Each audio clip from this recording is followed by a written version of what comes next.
The first gunshot echoed through the ICU like a slammed door from hell. Nurses screamed, monitors shrieked.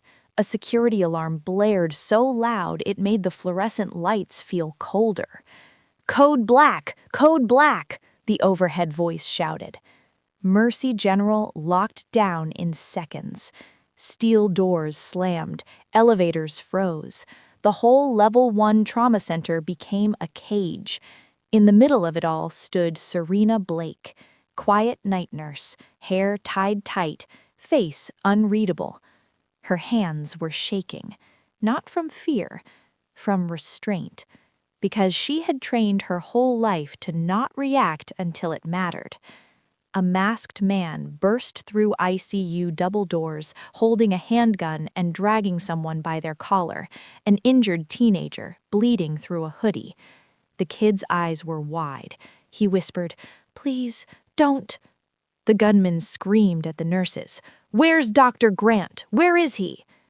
Dr. Adrian Grant, the surgeon everyone worshipped, the golden boy of Mercy General. Serena's head nurse, Tanya Wills, stepped forward, voice trembling. "Sir, please, this is a hospital." The gunman pistol-whipped her so hard she hit the floor like dead weight. The ICU went silent. Not quiet, dead. Serena's eyes flicked to the exits. 2 security cameras. 1 oxygen shutoff valve near bed 4. Defib cart near the nurse's station. The gunman shoved the teenager into a bed and pressed the gun to his head. "Dr. Grant killed my brother, and now he's gonna watch his own son die." Serena's chest tightened. His son? She turned her head slightly. Bed 12. A young teen lay unconscious, pale, a wristband reading, "Grant, Ethan." His oxygen saturation was dropping. A young resident muttered under his breath, "Why is she even here? Serena can barely start an IV without trembling." Serena heard it. Of course she did. She remembered every time they laughed at her, every time they called her night shift furniture, every time someone said she looked like a janitor in scrubs. The gunman's voice cracked with rage. "If he doesn't show up in 3 minutes, I start counting down with bullets." Security radio crackled through a guard's chest mic. "Shots fired. ICU hostage situation. Stay in lockdown. Do not engage." Serena stepped forward slowly. Tanya, blood on her face, hissed through pain, "Serena, don't. You'll get us killed." Serena's shaking fingers hovered near the defib cart. The gunman snapped his gun toward her. "You, stop right there." Serena froze. Not like the others froze. Like a predator choosing the angle. Her eyes met the gunman's, steady, cold, calculating. And then, from the hallway, a voice called out, "Ethan!" Dr. Adrian Grant sprinted into the ICU, and the gunman lifted his pistol, aiming straight for the surgeon's head. 2 hours earlier, Mercy General was its usual cruel machine. Bright lights, egos louder than alarms, doctors walking like gods, and Serena Blake moving like a shadow. She pushed a med cart down the ICU hallway. Her hands were still shaking, small tremors in her fingers, enough for people to notice, enough for them to smirk. Dr. Grant passed her with his white coat flowing behind him like a cape. "Serena," he said, not stopping, "try not to spill anything tonight." The young resident, Dr. Cole Reeves, laughed. "Careful, Serena, your hands might arrest you for shaking too hard." A few nurses chuckled. Serena swallowed, kept walking, because she needed this job, because she had promised herself no attention. Head nurse Tanya Wills blocked her by the supply closet. "You're assigned to bed 12 tonight," Tanya said sharply. "VIP family, Dr. Grant's son." Serena blinked once. "I understand." Tanya leaned in, voice dripping poison. "You mess up even once, you're done. I don't care what HR says." Serena's eyes lowered. "Yes, ma'am." She went into bed 12. Ethan Grant was 16. He looked too young to be attached to wires. His heart monitor stuttered sometimes, like it was unsure. Serena checked his chart. Post-op complications, suspected internal bleed. Grant had rushed the surgery earlier, fast, flashy, televised almost. Serena noticed something missing in the file. A gap, pages removed. She stared a second longer than she should have. Then she heard Dr. Cole behind her. "Is she praying over him?" he said loudly. "Maybe God can hold the IV steady." Tanya snapped her fingers. "Serena, don't stare, work." Serena's jaw tightened. Her hands shook harder. She turned away and adjusted Ethan's oxygen. Her fingertips brushed his arm. Under the skin, faint bruising. Not from surgery, from restraint. Serena's pulse slowed. Her mind sharpened. She whispered to herself, barely audible, "That's not a hospital mark." The door opened again. Security guard Marcus Hill. "Just checking," he said. "We got a protest outside. Some guy screaming about malpractice." Serena didn't look up. "Name?" Marcus frowned. Daniel Cross?" Serena froze for half a breath. Daniel Cross. That name was in her old world, a world she buried. She forced herself to stay calm. "Thank you," she said softly. Marcus walked away. Serena stared at the missing pages in Ethan's file. Then she noticed something else. A tiny camera placed inside the ceiling vent. Not hospital standard, not even hidden well, hidden like someone wanted it found. Serena's trembling hand stopped shaking completely. Her face stayed quiet, but inside, a switch flipped. She stepped toward the vent, eyes scanning the room, and she whispered the only words that made sense. "Someone is watching him." Back in the present, the ICU was a hostage zone. Dr. Adrian Grant stood in the doorway, hands raised. His perfect hair was a mess. His voice cracked in fear. "Please," he said, "don't hurt my son." The gunman shoved the pistol forward, shaking with rage. "You didn't beg when you cut my brother open like a lab rat." Grant swallowed hard. "I did everything I could." "Liar!" the gunman screamed. "You buried the report. You hid the video. You murdered him." The teenager in the bed, Ethan, let out a weak gasp.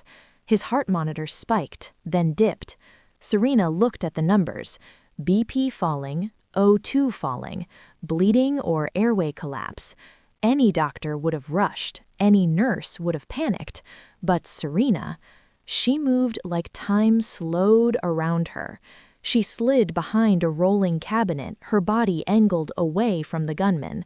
Her eyes tracked his hands, his stance, his breathing. He wasn't trained military, but he wasn't random either. He held the gun too steady, and he kept checking the hallway every few seconds, as if someone told him what to do. Dr. Cole whispered to Tanya, "This is insane. We're going to die." Tanya hissed, "Shut up." Serena caught a glimpse of the security camera's red recording light. Then she saw something that made her stomach twist. One camera wasn't blinking. It was dead, like someone had cut the feed. Marcus Hill, the security guard, was outside the ICU doors on the other side of the glass. He looked terrified. Serena made a small hand signal toward him. 2 fingers, downward tilt. Marcus blinked, confused. Then his eyes widened. He mouthed, "Who are you?" The gunman noticed movement. He stepped closer to Ethan, pressing the barrel harder. "I want him to watch," he said to Grant. "I want you to feel it." Grant's voice broke. "Please, I'll do anything."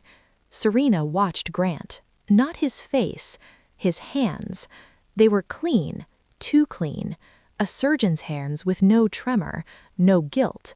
But Serena had seen hands like that before. Hands that did terrible things and slept fine. The gunman suddenly yelled, "No one move." A loud click.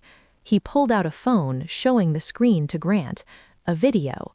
A blurred operating room. A man screaming. Grant paled. Serena caught a quick glimpse of the footage and recognized the angle. Ceiling vent camera. The same one in Ethan's room. Her mind raced. This wasn't just revenge.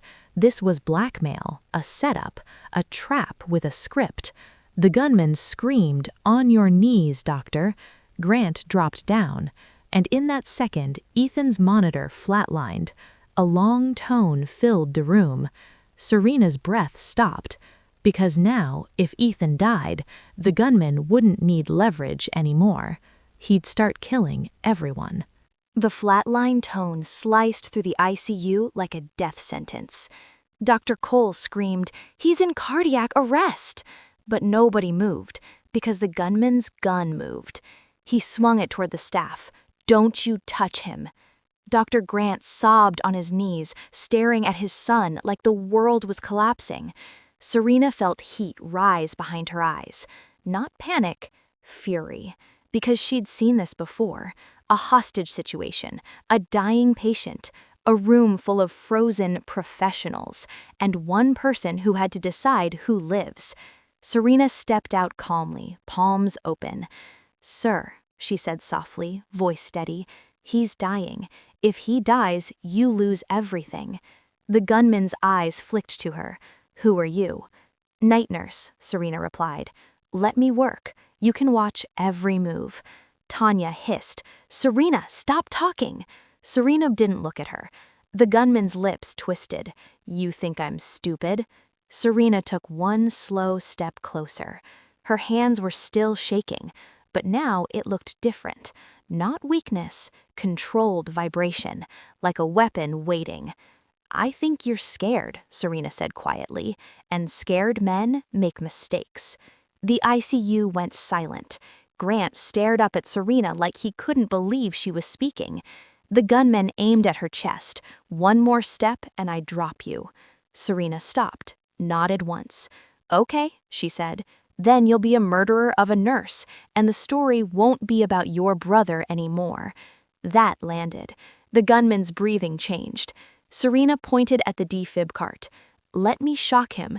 You can keep the gun on me." The gunman hesitated. A half second. That was all Serena needed. She moved. Fast. Not running, not flailing, one clean motion. She grabbed the defib paddles, snapped gel pads onto Ethan's chest with clinical precision. Dr. Cole whispered, She knows the rhythm already." Serena didn't answer. "Charging," she said calmly. The monitor beeped. She pressed shock. Ethan's body jolted. The gunman flinched. Instinctively, his weapon dipped. Serena's eyes locked on that moment. Second shock. Ethan's monitor jumped, then stabilized, a fragile rhythm. The room exhaled like it had been underwater. Grant choked on his own breath. "Ethan!" Serena leaned in, checking airway. Then she saw it, a puncture mark at Ethan's neck. Not surgical, injection. Serena's face stayed calm, but inside her mind, a file opened, a memory, a black ops detox kit, a nerve agent counter, a specific needle size. Someone had dosed Ethan on purpose. She looked up, and for the first time, her eyes met Dr. Grant's. He whispered, "What did you find?" Serena didn't answer, because the gunman suddenly screamed into his radio, "They brought her in! I told you not to let her in!" Serena froze. Radio? He wasn't alone. And then the ICU lights cut out. Total darkness. Emergency lighting snapped on, dim red strips along the floor. Everything looked like a nightmare. The gunman dragged Grant up by his collar. "Who's her?" he roared into the radio. A voice hissed back through static. "Finish it." Serena's blood ran cold. That voice wasn't random. It was trained, command-level calm. She leaned close to Ethan, fingers moving fast. Oxygen, IV, check pupils. Her mind was already building the map. Someone inside Mercy General cut the power. Someone disabled cameras. Someone fed a civilian gunman a script. and they didn't expect Serena. Dr. Cole whispered, trembling, You're not just a nurse." Serena ignored him. Marcus Hill, security guard, finally forced the ICU door open from the hallway, but he froze when he saw the gun. "Back!" the gunman screamed. Marcus raised both hands. Okay. Serena watched Marcus. The way his eyes moved to corners, the way his stance widened. He'd been military too, or trained. Serena made another subtle hand signal, 2 taps on her thigh. Marcus's face changed instantly, understanding. The gunman noticed and snapped, "No signals." He stormed toward Serena. Serena stood still. Her hands shook again, on purpose. The gunman smirked. "Look at you, scared little nurse." He grabbed her wrist roughly and pulled up her sleeve. That's when everyone saw it. 3 parallel scars across her forearm, clean lines, old, surgical, not accidents. Dr. Grant's eyes widened. He whispered something to himself like a prayer. Those scars. Dr. Cole blinked. "Wait, I've seen that in training videos." Tanya gasped. "What is that?" The gunman's face tightened because he recognized them too. Serena's voice stayed soft. "Let go of me." The gunman spat. "You're her. You're the ghost medic." Serena didn't deny it. She simply turned her wrist slightly, pressing a nerve point with minimal movement. The gunman's grip loosened, just a twitch, but Serena didn't strike yet, not until she knew the full threat. She looked toward the dark hallway. She sensed it. Footsteps, multiple, quiet, not hospital staff. Then the ICU door opened wider. 2 men walked in wearing hospital scrubs, but their eyes were wrong. No fear, no confusion. They moved like contractors. One of them smiled at Serena like he knew her. "Serena Blake," he said casually, "didn't expect you to pop up here." Serena's heart tightened because she recognized him. Not his face, his posture, his voice. A man she had left behind in a classified unit. He continued, "We only need the boy dead, that's it." The ICU turned to ice. Dr. Grant shouted, "What?" Serena's mind snapped into focus. This wasn't revenge, this was cleanup, and now she was the obstacle. The contractor pulled a suppressed pistol from under his scrub top. Serena moved. She yanked the oxygen hose off the wall, and the ICU filled with a sharp hiss, a weaponized cloud waiting for a spark. The contractor raised his suppressed pistol. Serena didn't hesitate. She slammed the oxygen hose nozzle against the tile floor. A violent hiss blasted upward, white fog streaming out. Visibility dropped. The ICU became a smoke-filled battlefield. "Get her!" the contractor shouted. Doctors screamed, nurses scattered. Serena grabbed the anesthesia cart handle and flipped it sideways like a shield. A suppressed shot thudded into metal. Serena pushed forward hard. Her shaking hands were gone now. She moved with ruthless clarity. She kicked the contractor's knee inward, fast, surgical, then jammed a syringe into his neck. Not medication, just air. An air embolism threat, enough to make him panic. He stumbled back, choking. The gunman screamed, "What the?" Serena snatched the defib paddles and pressed them against the gunman's arm. "Clear," she whispered to herself. Shock. The gunman convulsed and dropped his gun. Marcus lunged in, sliding the weapon away with his boot. But the second contractor grabbed Tanya Wills. He pulled her in front of him as a human shield.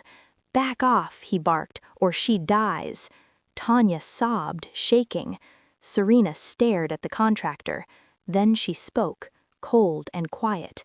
"You're not leaving." The contractor laughed. "You can't stop this. The cameras are down. No witnesses that matter." Serena's eyes flicked to the ceiling. The vent camera, the same one that started everything. Then she noticed the red light blink again. It wasn't dead. It was switched from hospital feed to private feed. Someone was streaming it. Serena stepped forward. The contractor aimed at her forehead. And then, overhead speakers crackled. A new voice filled the ICU. Calm, official, terrifying. "This is Special Agent Miller, FBI. Mercy General, listen carefully." Everyone froze. Dr. Cole whispered, "FBI." Agent Miller continued, "We have live video of armed contractors inside the ICU. We have audio. We have faces." The contractors stiffened. Serena's jaw tightened because she knew what that meant. Someone had turned the hospital into bait. The contractors backed toward the hallway, dragging Tanya. Agent Miller's voice sharpened. "Serena Blake, step away from the patient. You are a person of interest in a classified investigation." Serena's blood turned to ice. Person of interest? Dr. Grant stared at Serena. What is he saying? Tanya screamed, "Serena did this. She brought them here." Dr. Cole panicked. "She's the reason." Serena's face didn't change, but inside, something broke. They were flipping it. They were blaming her. The contractors used the confusion. They shoved Tanya to the floor and sprinted out. Marcus ran after them. Serena went to follow, but 2 armed hospital security officers suddenly rushed in, guns raised, aimed at Serena. "Serena Blake, on your knees!" one shouted. Serena looked down at Ethan. He was alive, barely. She could run, or she could stay. She lifted her hands slowly and dropped to her knees. Then she whispered under her breath, "Fine, arrest me," because she already knew the next move. They wanted her in custody, so she couldn't stop what was coming next. Serena sat handcuffed in a small admin office. Bright white walls, cheap inspirational posters, a locked door. Outside, she heard chaos, security running, doctors yelling, FBI orders over radios. Her wrists burned from the cuffs. Not because they hurt, because she hadn't worn cuffs in years. She stared at the reflective window. Her face was calm, but inside, she was counting. Counting footsteps, counting camera angles, counting seconds. A man in a suit walked in. Special Agent Miller. Square jaw, hard eyes. He tossed a folder onto the table. "Serena Blake," he said. Or should I say, Sergeant Blake. Serena didn't blink. Miller leaned closer. "You disappeared after Operation Night Lantern," he said quietly. "Now you show up in a hospital and 2 contractors appear with suppressed weapons." Serena's voice was flat. "They came for the boy." Miller smirked. "Convenient." Serena's eyes sharpened. "Check the missing pages from Ethan's file. Look at the injection mark on his neck." Miller paused. For the first time, uncertainty flickered. Serena continued, "This isn't about me, it's about evidence cleanup. Someone here is corrupt." Miller's phone buzzed. He answered. His face changed instantly. "What?" he snapped. Serena listened. Miller hung up slowly. "There's a second threat," he said, voice tight. Serena leaned forward. "Where?" Miller hesitated. Then he opened the door. "ER oxygen room," he said. "We got a report of tampering." Serena stood immediately, but Miller raised a hand. "You're still cuffed." Serena stared at him. "You want that oxygen room to explode?" she asked. "Because that's how you get bodies." Miller's jaw clenched. He finally unlocked one cuff, then clipped the other to a belt chain. "Move," he ordered. Serena walked fast. Down the hallway she saw Mercy General in panic mode. Patients moved, hallways flooded, trauma bays filling. She passed Dr. Grant. He looked at her like she was a stranger. "You," he whispered. "Who are you?" Serena didn't answer. She didn't have time. At the oxygen room door, Marcus Hill stood guard, bleeding from his temple. They're inside, 2 of them, and they got something wired. Serena's eyes locked on the keypad. A red blinking light. Not a hospital alarm. A timer. Serena's pulse stayed steady. Miller drew his gun. FBI, come out now. No response. Serena put a hand on Miller's arm. Don't shoot in there, she said. Oxygen saturation. 1 spark turns us into ash. Miller stared at her, then nodded. Serena grabbed a nearby crash cart. She ripped open a drawer. Scalpel, tourniquet, IV tubing, tape. Miller frowned. What are you doing? Serena's voice dropped. Going in silent. She opened the oxygen room door just a crack. She slid in like a shadow. Inside were 2 contractors. One held a detonator, the other was attaching a device to the oxygen manifold. Serena's eyes narrowed because she recognized the device. Military grade, not homemade, and the timer read 0042 seconds. Serena moved without sound. The oxygen room was cold, metallic, humming with danger. The contractors didn't see her at first. They were too focused. The one at the manifold tightened wiring. The other watched the timer grip tight on the detonator. Serena glanced around. Oxygen tanks, valve controls, metal shelves, a wall-mounted fire extinguisher. She had no gun, only hospital tools, and her mind. She pulled her IV tubing from her pocket and looped it like a garrote, quick, clean. Then she stepped forward. The timer hit 0030. Serena snapped the IV tubing around the detonator man's wrist and yanked hard. His arm slammed into the shelf. The detonator clattered, still attached to his hand by a strap. He turned, shocked. Serena drove her elbow into his throat, hard. He wheezed, stumbling. The second contractor spun around and reached inside his scrubs. Serena was already moving. She grabbed the fire extinguisher and slammed it into his wrist. A suppressed pistol fell. The contractor lunged. Serena twisted the extinguisher nozzle toward his face and sprayed. White powder exploded across his eyes. He screamed. Serena charged him into the wall. The timer flashed 0018. She saw the device wired to the manifold. If it detonated, the hospital would burn. She reached for the valve, but the contractor grabbed her shoulder. Serena pivoted. She drove a syringe into his thigh, straight through fabric. He froze. What? Serena whispered. Ketamine. His body weakened instantly. She shoved him down. Then she sprinted to the manifold. Her hands moved faster than thought. Tape ripped, wires cut, valve turned, oxygen pressure dropped. The device beeped faster, angry, confused. 0007. Serena ripped the bomb unit away from the metal. She threw it into a sealed oxygen transport bin and slammed it shut. She grabbed a heavy clamp and snapped it into place. 0003. Miller burst through the door with his gun raised. Serena! The bin shook, a dull thump, then silence. The timer died. The oxygen room stayed intact. Miller stared at Serena like his brain couldn't process reality. Marcus leaned against the doorway, breathing hard. You're not a nurse, he murmured. Serena wiped powder off her cheek. I am, she said simply.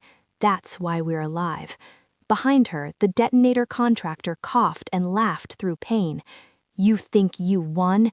You don't even know who the hospital belongs to. Serena's eyes sharpened. Talk. He grinned, teeth red. The ethics board, the donors, the surgeons, your precious Dr. Grant. Dr. Grant? Serena's chest tightened. Miller snapped. Who ordered this? The contractor's eyes flicked to Serena. He whispered one word. Mercy. Serena froze, because she knew that word. It wasn't random, it was a code name from her classified past, and it meant one thing, an commander-level operation, inside this hospital, right now. Miller moved fast after that. Too fast. like he finally believed Serena. The contractor was dragged out, evidence bagged, oxygen room secured. But Serena's eyes stayed dark, because mercy wasn't just a word, it was a network, a ghost operation that erased witnesses, and she had a bad feeling Ethan Grant was only the first target. In the ICU, Ethan stabilized. Barely. Dr. Grant sat beside his son, pale, shaking now. The nurses avoided Serena like she carried poison. Tanya Wills glared at her. If you cared about this hospital, you'd leave. Serena didn't respond. She watched Dr. Grant. He looked guilty, but not guilty enough. Miller entered with his team. "Where's the vent camera feed stored?" he demanded. IT staff trembled. It's not ours. Someone rerouted it." Serena walked straight to the vent camera and reached inside. She pulled out a tiny micro SD card taped behind it. Miller's eyebrows shot up. "How did you—" Serena's voice was quiet. "Because this is Black Ops 101. Hide the truth in plain sight." They plugged the card into a laptop. Footage rolled. Everyone watched. A man restrained on an operating table. Blood. Panic. And Dr. Grant in the video. Not calm Surgeon Grant. A different version. Cold. Commanding. "Continue," he said. "We need the data." The restrained man screamed, "I'm not your experiment." Dr. Grant replied, "You're not a patient, you're an asset." The ICU staff gasped. Tanya covered her mouth. Dr. Cole whispered, "No, no way." Then the second shock twist hit. The video panned to the corner. A woman in scrubs stepped into frame. Not Serena. Head nurse Tanya Wills. She handed Dr. Grant a clipboard and said, "Consent form is ready. Mercy protocol approved." The room exploded. Tanya stumbled back. "That's fake. That's edited." Serena stared at Tanya, her jaw clenched.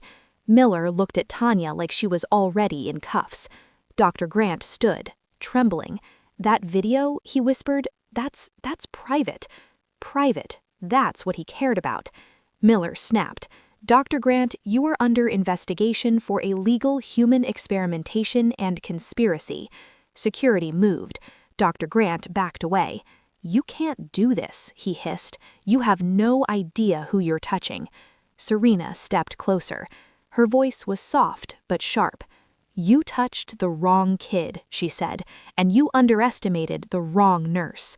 Miller's team grabbed Grant, but Grant smiled, a sick smile.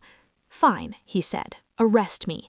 He leaned in toward Serena and whispered so only she could hear, "They already sent the second team for you." Serena's blood went cold, because at that moment, the hospital power shut off again, and the ICU doors locked from the inside. The ICU emergency lights snapped on red again. Lockdown bars slid into place, electronic bolts, no manual override. Someone had hacked the system. Miller swore and drew his gun. "This is not hospital protocol." Serena stepped back, scanning. Vent, ceiling tiles, supply doors. Then she heard it. A soft clicking sound in the hallway. Not footsteps. Metal. Weapons. Dr. Grant laughed quietly, cuffed but smug. "I told you," he said. "Second team." The ICU door window shattered. A flashbang rolled in. White light. Thunder. Doctors screamed. Nurses collapsed. Serena covered her eyes, dragged a nurse behind a bed, then moved through chaos like she'd been born in it. 3 masked men entered. Not scrubs, black tactical gear. One pointed a rifle at Miller. "Hand over the SD card," the man said. Miller shouted, "FBI, drop your—" Gunfire cracked, but not from the masked men, from Serena. She didn't have a gun, she had a defib. She slammed the charged paddles into the closest attacker's chest. Shock. He dropped like a puppet with cut strings. The second attacker swung his rifle toward her. Serena grabbed an anesthesia mask, shoved it onto his face, and pinned it tight. She twisted the gas valve open. His struggle slowed, then stopped. The third attacker grabbed Serena from behind. Serena's shaking hands returned. On purpose, she reached into her pocket and pulled out a scalpel. One quick slice across the attacker's wrist. Not deep, precise. He screamed and released. Serena spun.